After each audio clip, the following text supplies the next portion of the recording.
shortages basically because saying of we don't the have to tariff. waste money on a trade deficit with China for things we don't need. So Trump said he didn't have an estimate for how long this, quote, transition period would be. Do you have an idea how long until we start seeing empty shelves?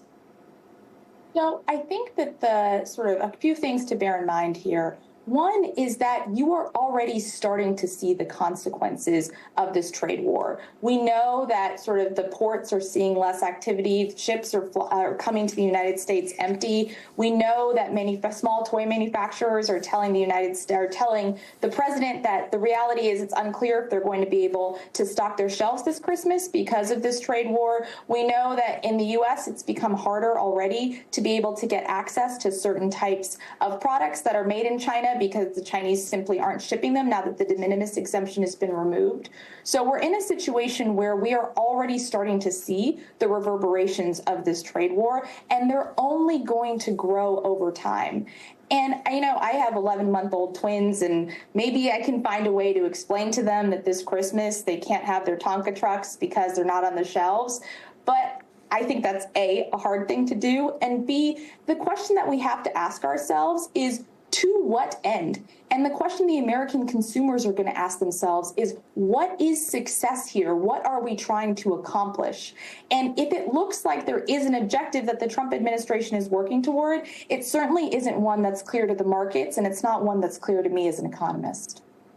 All right. Well, I do hope that the administration doesn't put you in that position this Christmas when you look for holiday toys.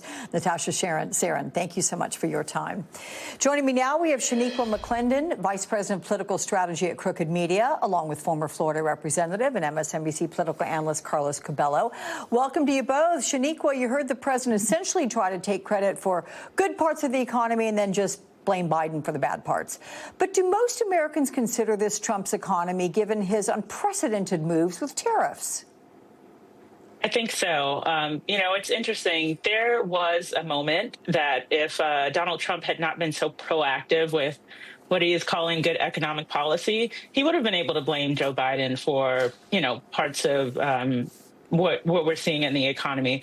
But Americans have gone from the end of the Biden term where they felt that things weren't so good, and they've gotten into the Trump term, and now things are just tremendously worse. And he has gone out. He's continued to really tout aggressively this tariff policy that is, quite frankly, really bad and has had a tremendously negative impact on our economy. And he's done that publicly. The other officials in his administration have defended it. And so they've locked arms to this policy. It's continuing to go bad, and there's really no way that he can back away from it now. Carlos, Trump got a lot of attention for his comments. Children might receive fewer dolls at the holidays and that those dolls would cost more. How do his supporters interpret that? If the economy slows down thanks to his tariffs, will they think he deserves coal in his stocking? Well, I'll tell you, Alex, there are a lot of new members of the Trump coalition, Hispanic Americans, immigrants who really took a risk with him and decided that they would take a chance and support him this election.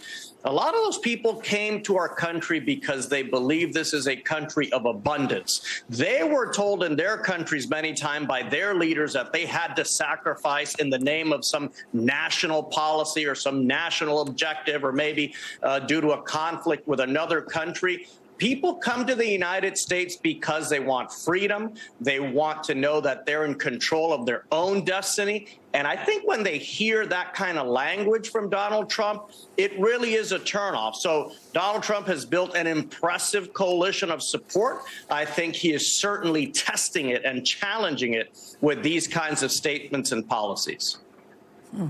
Shaniqua, I want to get your reaction to the 2026 budget blueprint that the president unveiled on Friday, which proposes a whopping $163 billion in cuts across the government.